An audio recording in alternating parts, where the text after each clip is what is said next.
দেশের বিভিন্ন জায়গায় আরো কিছু খবর নিয়ে এখন একটি ডেস্ক রিপোর্ট।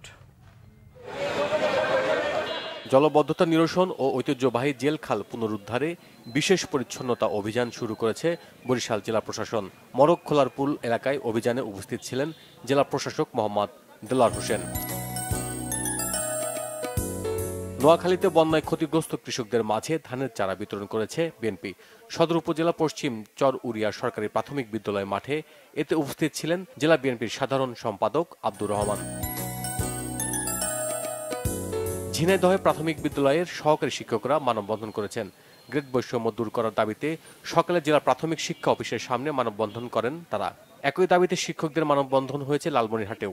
সকালে জেলার পিটিআই ভবনের সামনে এই কর্মসূচি পালন করে তারা। সহকারী শিক্ষকদের বিক্ষোভ মিছিল ও মানববন্ধন হয়েছে নড়াইলে। দুপুরে শহরের পিটিআই ভবনের সামনে এই কর্মসূচি পালিত হয়। প্রবাসীদেরও বৈধ পথে ব্যাংকের মাধ্যমে রেমিটেন্স পাঠাতে উদ্বুদ্ধ করতে লটারি ও পুরস্কার বিতরণী অনুষ্ঠান হয়েছে চট্টগ্রামে।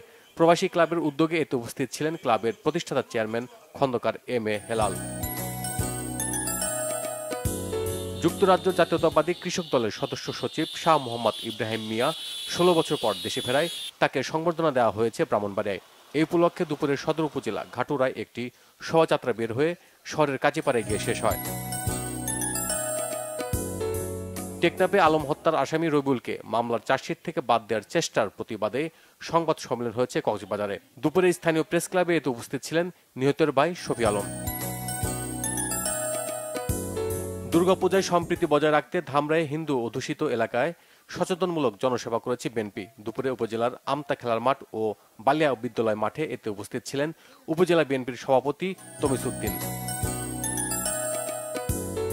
ময়মনসিংহে লোকনাথ ব্রহ্মচারীর আশ্রমের সাবেক কমিটির সভাপতি ও সম্পাদকের নামে মিথ্যা ও বক্তব্যের অভিযোগ তুলে সংবাদ সম্মেলন করেছে বর্তমান কমিটি।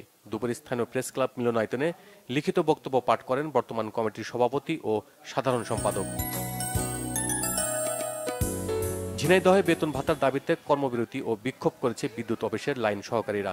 সকালে বিদ্যুৎ অফিস প্রাঙ্গণে এই কর্মসূচি পালন করে তারা। মানব পাচারকারীদের শাস্তির দাবিতে মানববন্ধন এবং বিক্ষোভ মিছিল হয়েছে জামালপুরে। দুপুরে চর সুবগাছায় অভিযুক্তদের বিচার দাবি করেন ভুক্তভোগীরা। Bangla Vision news desk.